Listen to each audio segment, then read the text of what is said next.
2024 সালের মালায়ালাম চলচ্চিত্র আবেশাম বড় পর্দায় আসার পর থেকে ফাহাদ ফাসিল অভিনীত চলচ্চিত্রটি বিভিন্ন ভাষায় দর্শকদের মধ্যে ব্যাপক প্রশংসা এবং আকর্ষণ অর্জন করেছে। ফিল্মটির রিমেকের অধিকারগুলি অন্যান্য ভাষায় বিক্রি করা নিয়ে চলমান জল্পনা কল্পনা চলছিল।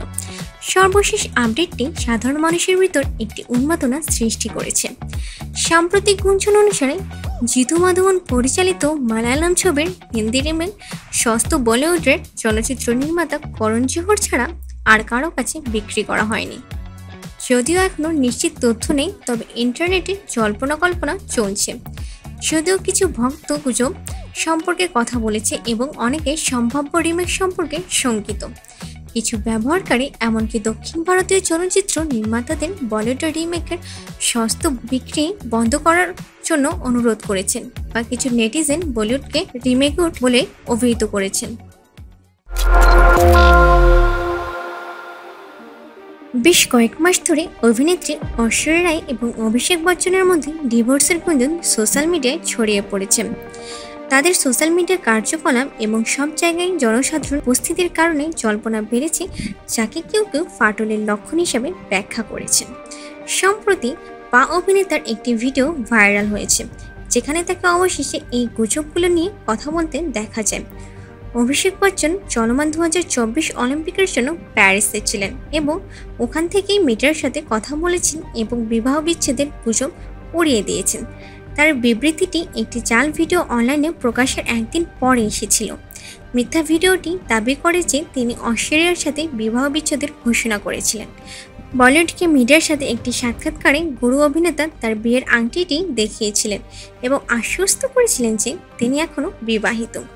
তিনি গসিপ ছাপানোর জন্য মিডিয়াকে সংবেদনশীল বলেও অভিযোগ করেছেন। এ বিষয়ে আপনাকে আমার কিছু বলার নেই। দুঃখজনকভাবে আপনারা সবাই অনুপাতের বাইরে পুরো জিনিসটি উড়িয়ে দিয়েছেন। বুঝলাম কেন করেছেন। আপনাকে কিছু গল্প ফাইল করতে হবে, এটা ঠিক আছে। আমরা সেলিব্রিটি, আমাদের এটা নিতে হবে। অভিনেত্রী শ্বেতা তিওয়ারি আবারও তার মেয়ের গুজব নিয়ে কথা বললেন। অভিনেতা সাইফ আলী খানের ছেলে ইব্রাহিম আলী খানের সঙ্গে পলক তিওয়ারির সম্পর্কের গুঞ্জন শোনা যাচ্ছে অনেক দিন থেকে। তার সর্বশেষ সাক্ষাৎকারে জনপ্রিয় টিভি তারকা উল্লেখ করেছেন যে তার মেয়ে শক্তিশালী এবং এই গুজবগুলির দ্বারা উদ্বিগ্ন নয়। যাই হোক, তিনি জোর দিয়েছিলেন যে তিনি জানেন না পলক কতক্ষণ এই গুজব সহ্য করতে পারেন। সে তা গালাটা প্লাসের সাথে কথা বলেছেন এবং পলককে ইন্ডাস্ট্রির বেশ কয়েকটি ছেলের সাথে যুক্ত করার প্রতিবেদনের বিষয়ে অভিযোগ করেছেন। তিনি বলেছিলেন যে তার মেয়ে শিল্পের কাজ বোঝে, তবে এই গুজবগুলি এখনও উদ্বেগজনক। তিনি বলেন পলক এখন শক্তিশালী, কিন্তু আগামীকাল কিছু মন্তব্য বা নিবন্ধ তার আত্মবিশ্বাসকে আঘাত করতে পারে। সে এখনও একটি শিশু। মাঝে মাঝে জিনিসগুলি এভাবে দেখানো হয় যেন প্রতি দ্বিতীয় ছেলের সাথে তার সম্পর্ক থাকে। নাগা চৈতন্য এবং সবিতা ধূলিপালা গত সপ্তাহে বাগদান করেছেন।